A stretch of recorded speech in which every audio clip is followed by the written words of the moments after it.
I just want to say this. There is no substitute for winning. We must win. We will win. Win is the name of the game. Dallas Cowboys fans, let's get ready to rumble! We got a job to do, and we're going to do it, baby! Hello, everyone. Welcome back to Cowboys. It's always 3rd and 7. Your weekly visit with Jesse, Colin, and Chris, or should I say Mr. Jackson, and Mr. Bernier, talking about your Dallas Cowboys.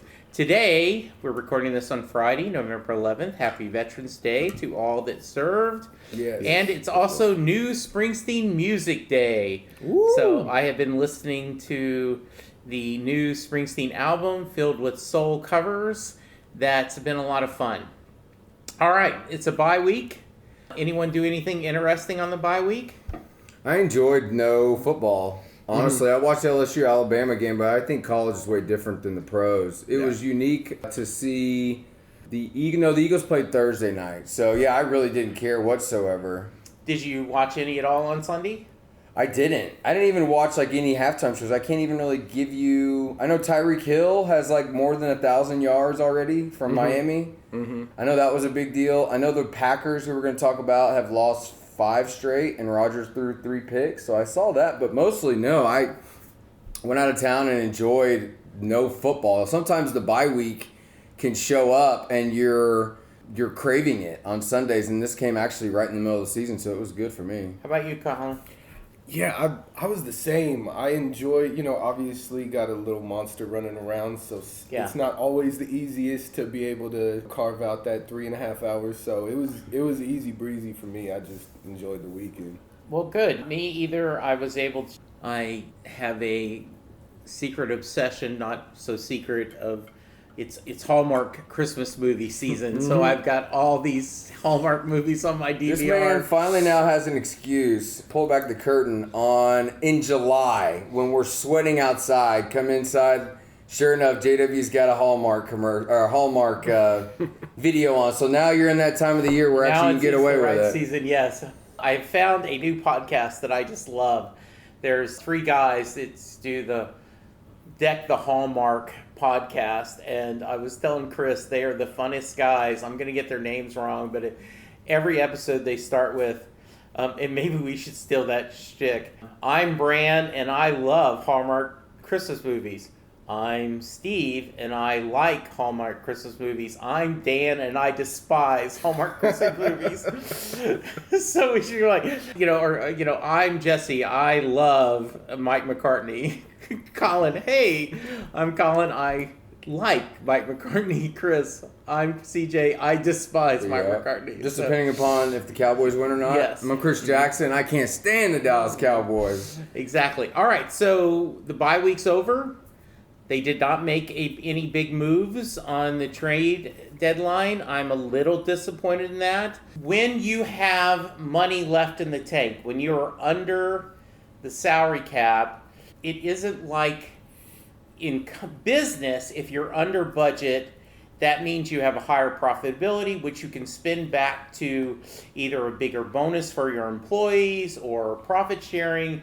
With a team, it just means more money in the bottom line. I wanted them to do something. I don't necessarily know what I wanted them to do, but I wanted them to do something. I think shoring up either one of the lines, something on the defensive side, and honestly, a wide receiver.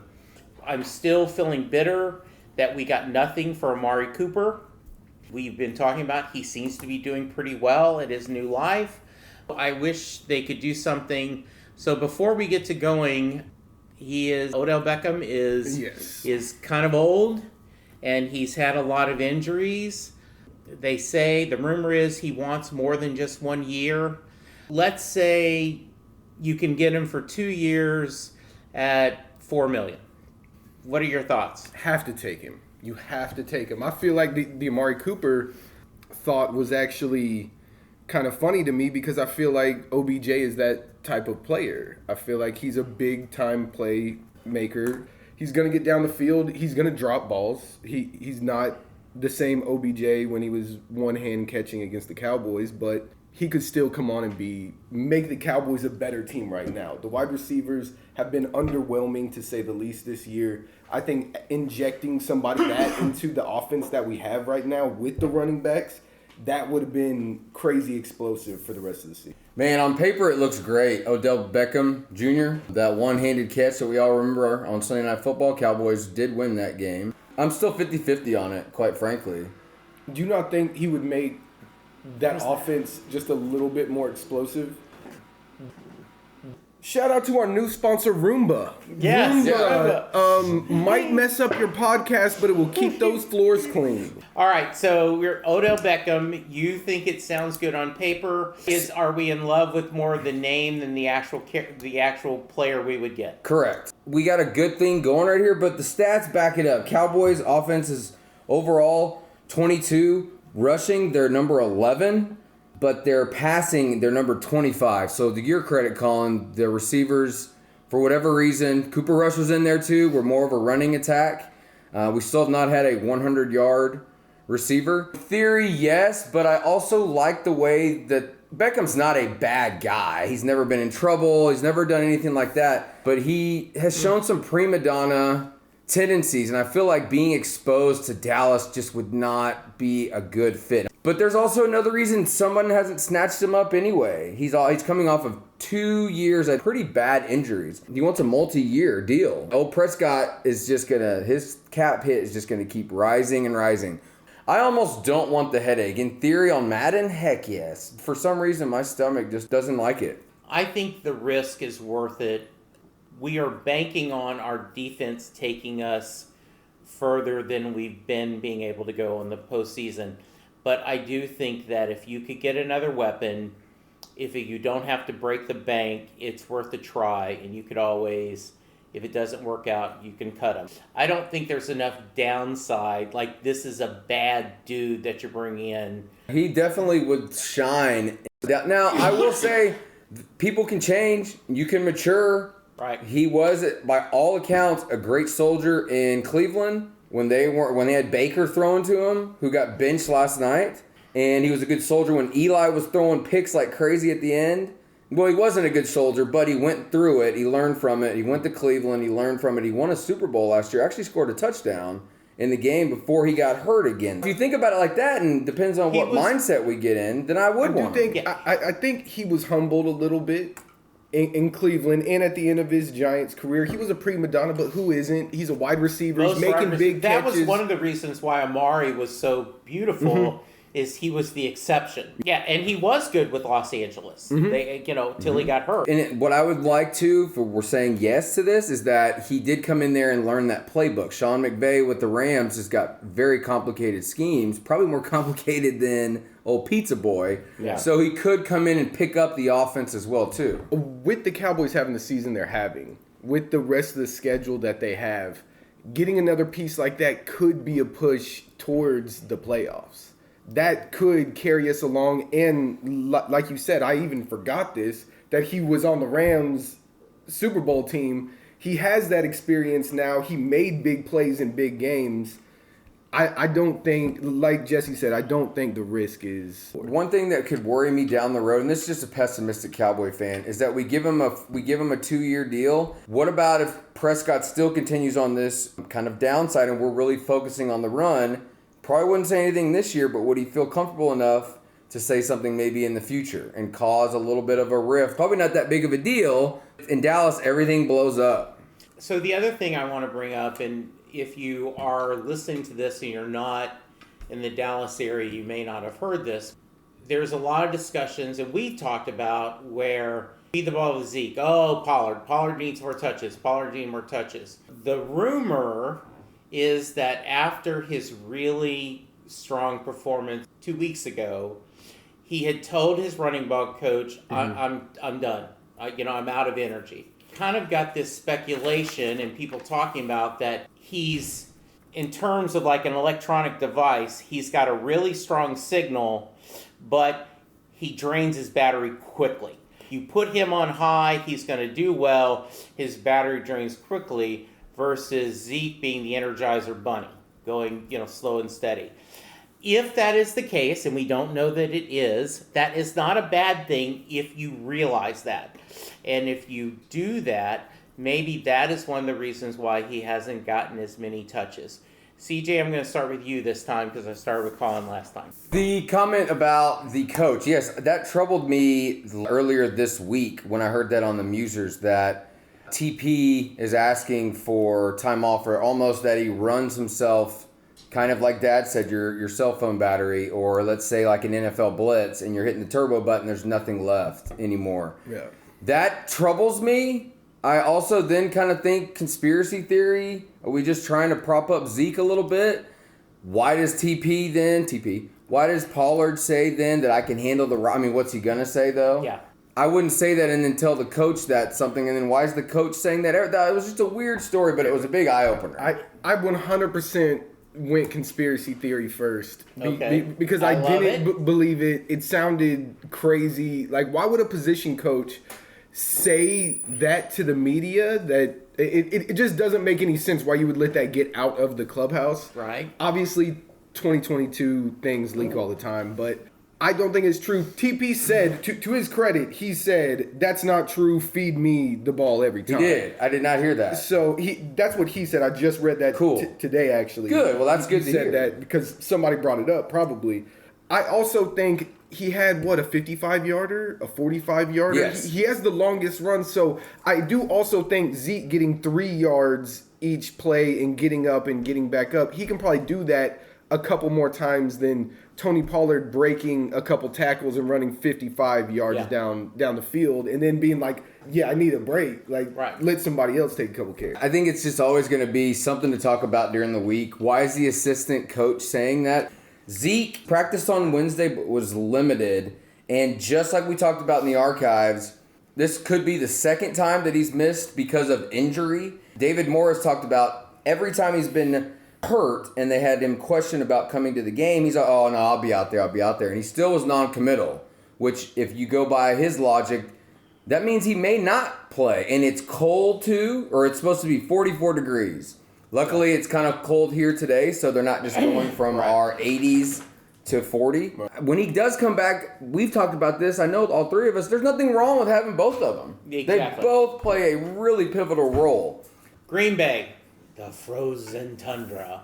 Mike McCarthy going back, he's been sentimental about not necessarily the team, but the area and all the things that happened with his life up there.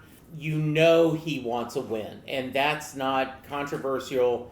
Anytime when you're laid off from a company, you don't exactly have, man, I'm really glad they had a strong quarter. You're F them. Even if you have people who you love still working there. I won't mention what company I may be talking about. So he wants to win. And you know that Rodgers wants to beat him. Even if their disagreements were overblown. You want to beat your former coach. It's always good to beat the Cowboys. I think Chris is going to give us a stat in a minute about how we have not done well against Green Bay during the Aaron Rodgers era. It should be a great game because it is outdoors. It is going to be in the low 40s. It is, it's going to be cold, fall football, and two classic teams playing against each other. My hope, and we haven't, we'll get to predictions in a minute. My hope is that the Cowboys take care of business, play well, and get this second half of their season off to a great start. All right, Colin, you first. It's your turn to go. We're going up to Green Bay. Thoughts? My thoughts are Aaron has had a pretty abysmal year so far. For him. Right. It's Aaron Rodgers. It's not, Joe Schmo. So he hasn't had a good year. I think he's going to come out swinging.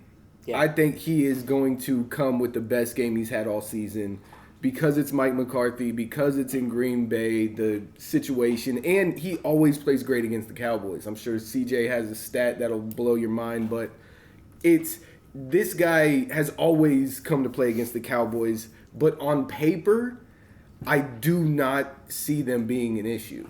I see Parsons getting in there and disrupting his entire day. But I do think he's going to come out swinging. I think he's going to get up quick. I think so. I think that's a realistic.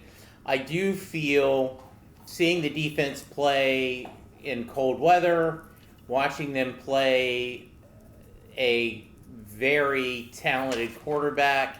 I'm looking forward to seeing that, and it would be great to see another really strong defensive performance. Yes. And also would be great to see some offensive numbers. All right, Chris, what you got for us? Well, we talked about Mike McCarthy. He was in Green Bay for 13 years. He went 125, 77, and 2. 2 ties. When was the last time the Cowboys tied? Yeah. Look that up, stat boy. The next win that McCarthy has, potentially Sunday, would be his 150th career win. So you know he wants that. And Dad mentioned he got emotional when he talked about his family and how he grew up. Heck, the man has a street named off of him out there. Green Bay ain't Philly. He's going to get a warm reception. Maybe not during the game, but at the beginning, he's going to get a warm reception. That is going to get Rodgers hyped up. He already gets hyped up when he sees the Cowboys. He is 7-2 against the Cowboys. Remember that 2007 game when the Cowboys were playing the Packers, and it was the rare early Thursday night game. Cowboys were killing the Packers.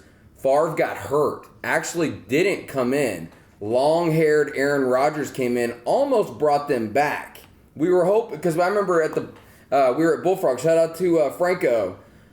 We were at Bullfrogs with Frank. Shout out to Wu Ye. And once Favre went out, we were like, it's over. And this Rodgers guy with a really long bad haircut came in there, and what a career he's gone against Cowboys. I said he was 7-2.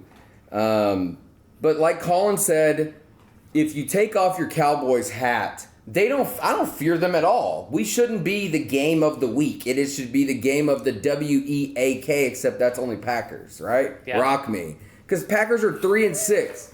They lost to the Detroit Lions 15-9. Now, if you want to be non-biased, they had 3 picks by Rodgers in the red zone, meaning that they got down to the red zone. So they shot themselves in the foot. So 9 points to me is really a misleader, because now again, someone's going to say, well, Chris, you make those mistakes.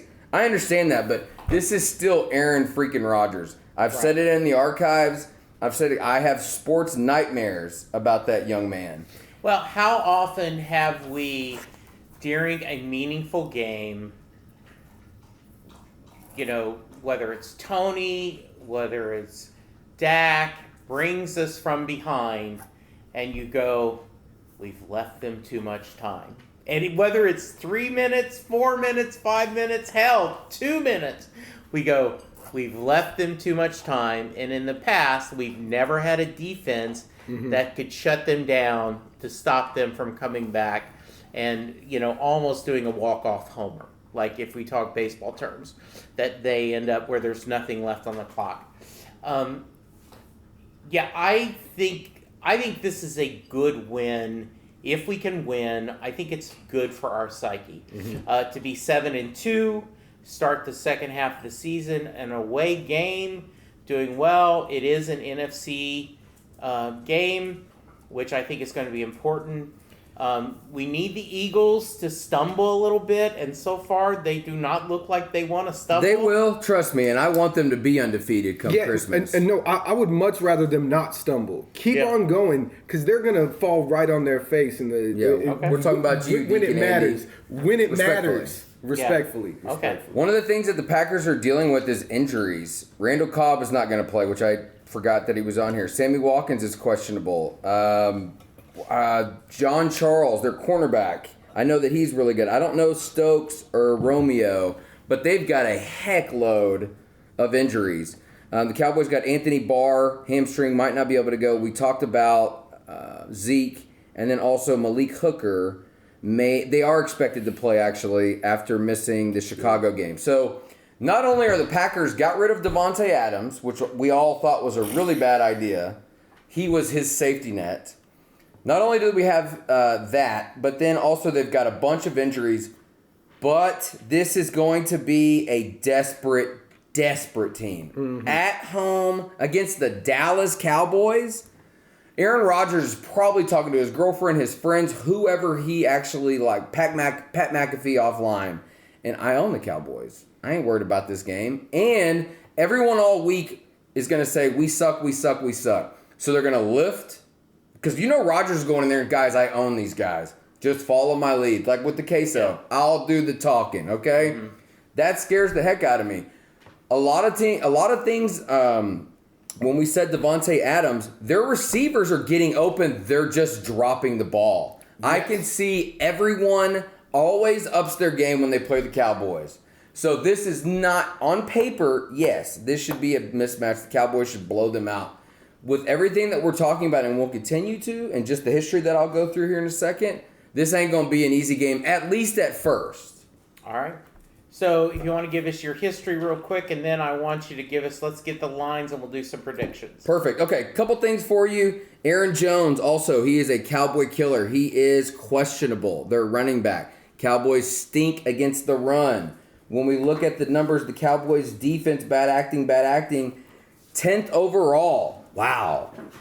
Number 3 scoring, meaning ain't nobody scoring on us. However, we are 24th in rush, meaning we're still number 10 with 24 as being number 24th ranked. Yeah. Rushing.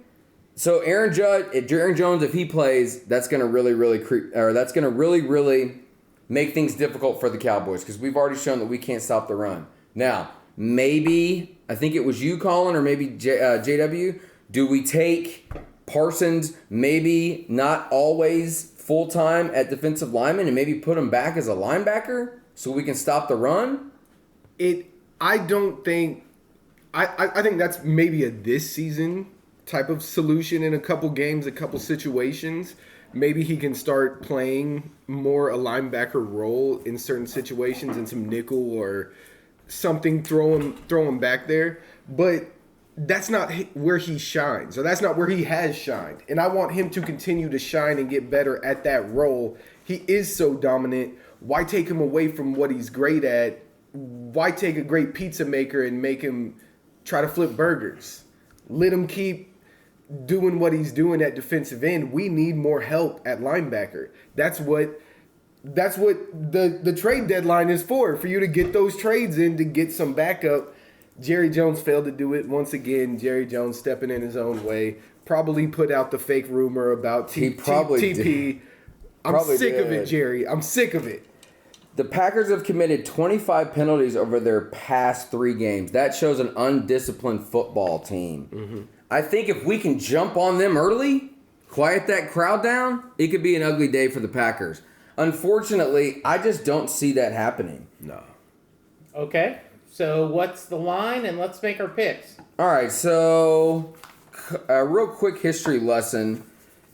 The Cowboys and Packers, their series record is 20-17 all time. So the Packers, very rare that an NFL team actually has a series win they have one more. I can't speak. One more. Normally the Cowboys, even as bad as we've been, still always hold the series record. Well, because in the 70s we were so good. I mean,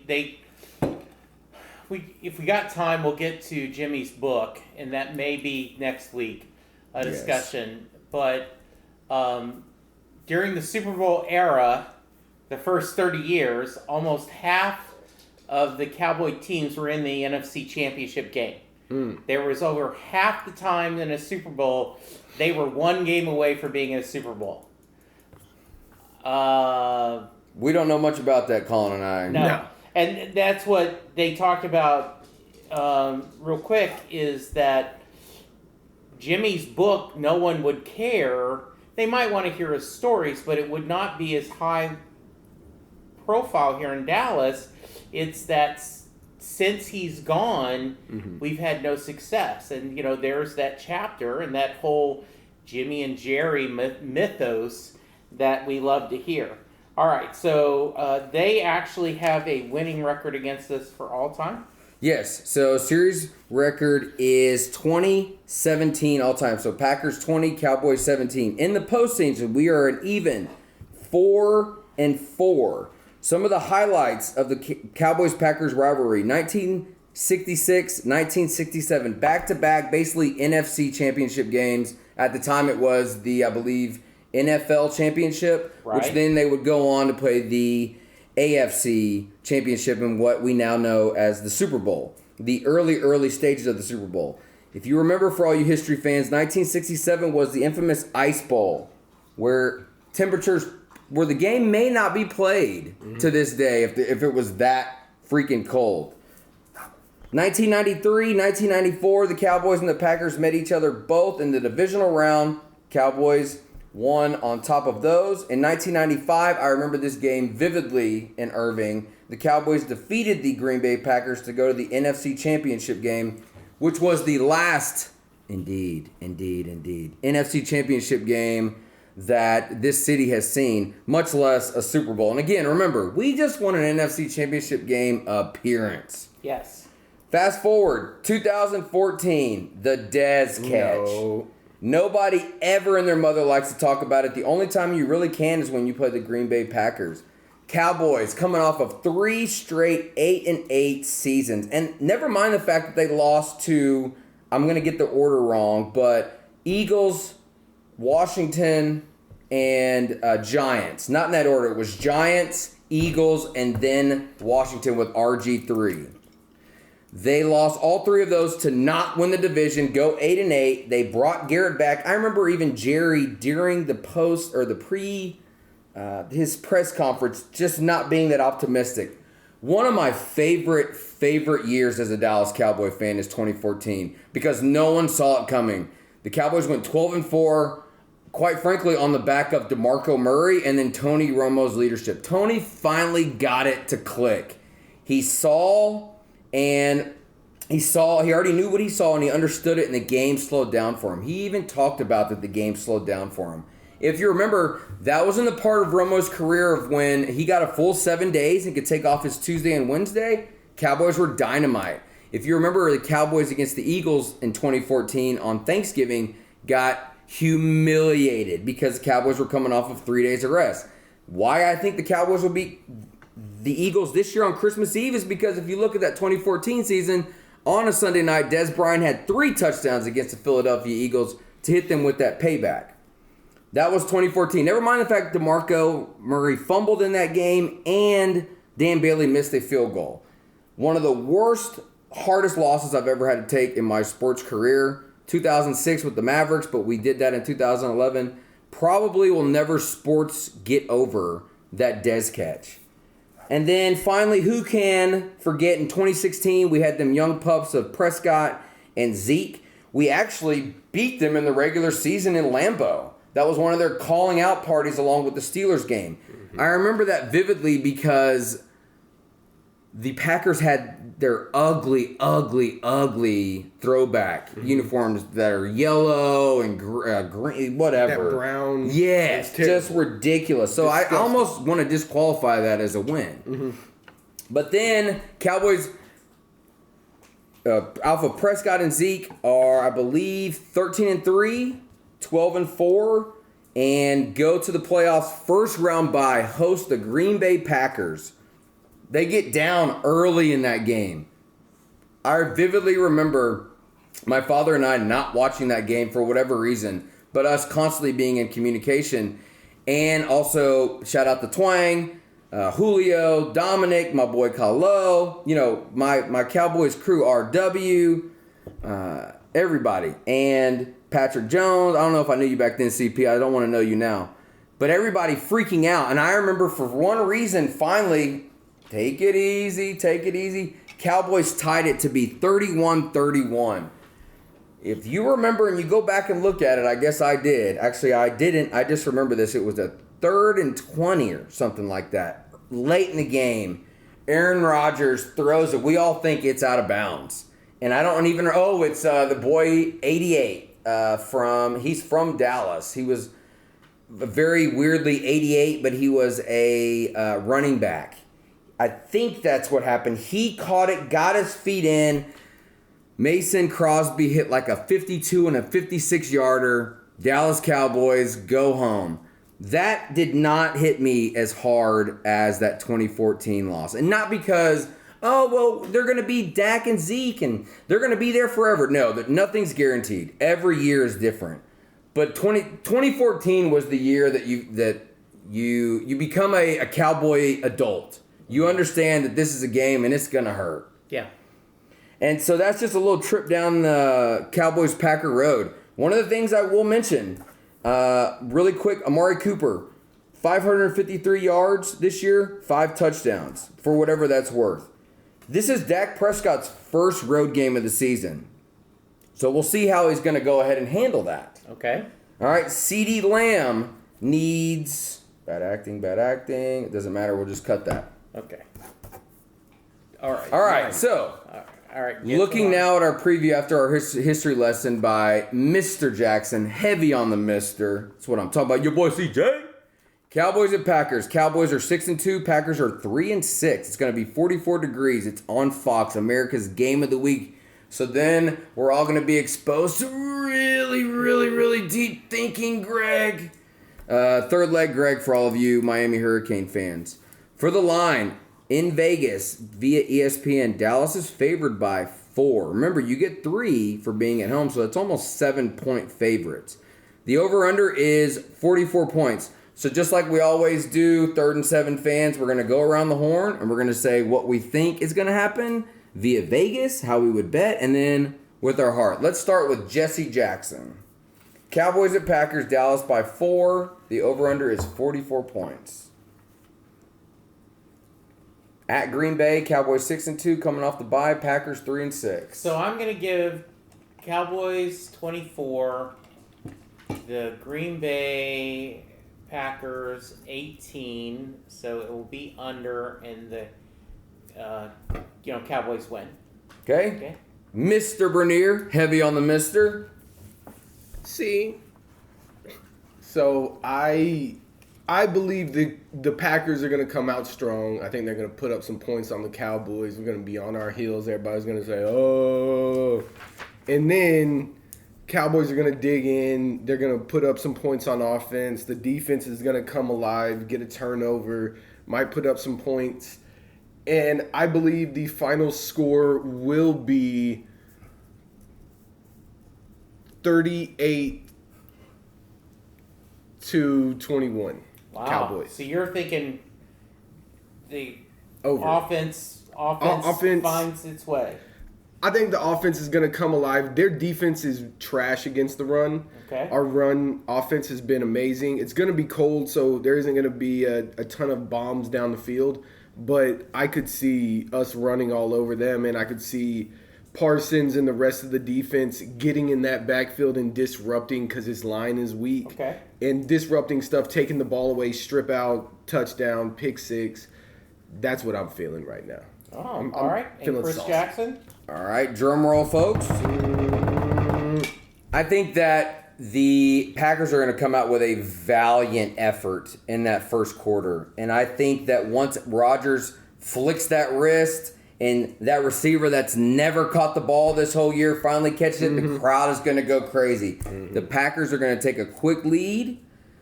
Cowboys probably going to stall because one of the things that stinks about the bye week is that you do heal up, but you also, I know Dan McDowell hates momentum, and that's debated, but whatever momentum you had, you're going to have to knock off some rust. I don't care how hard you practice, you can't mimic game speed. Yeah.